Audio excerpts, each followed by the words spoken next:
नाग पंचमी में सांपों को क्यों पूजा जाता है? उसके पीछे की कहानी क्या है? जब कली ने राजा परीक्षित के मन को करप्ट कर लिया और उसी दशा में उन्होंने एक अपराध कर दी, ऋषि शमीक के गले में एक मरा हुआ सांप डाल दिया।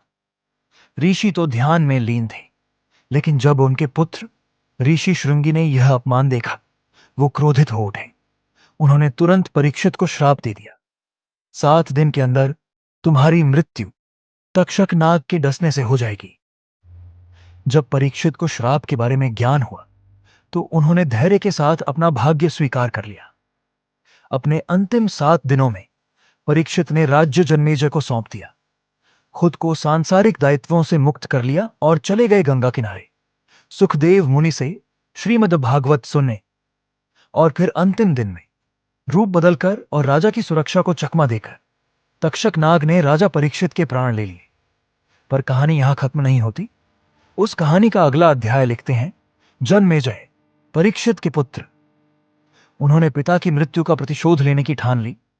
उन्होंने किया सर्पसत्र, एक महायज्ञ जिसमें मंत्रों के बल से पूरी सृष्टि के सांपों को इस यज्ञ की अग्नि में भस्म किया जाने लगा। तक्षक ने शरण ली इंद्रदेव के महल में, लेकिन यज्ञ की शक्ति इतनी प्रचंड थी कि इंद्र और तक्षक दोनों खींचकर यज्ञ में जा रहे थे। देवलोक में डर का माहौल था। उन्होंने याद किया मनसा देवी को, जो कि एक नाग माता थी। उन्होंने अपने बेटे को भेजा जन्मेजय को समझाने के लिए। वो ऋषि अपने ज्ञान की गहराइयों से राजा को प्रभावित कर गए। तब महाराज जन्मेजय ने कहा, आप कोई भी वर मांग सकते हैं ऋषिवर। तब उन्होंने कहा, यह यज्ञ रोकिए महाराज। राजा ने अपने वचन का सम्मान किया, यज्ञ रोक दिया। और वो ऋषि थे आस्तिक, जिनका नाम आज भी आप में से कई लोग लेते हैं जब सांप से भयभीत हो जाते हैं। आस्तिक ने सर्पों को विनाश से बचाया था। आभार में सांपों ने पूछा, हम आपके लिए क्या कर सकते हैं?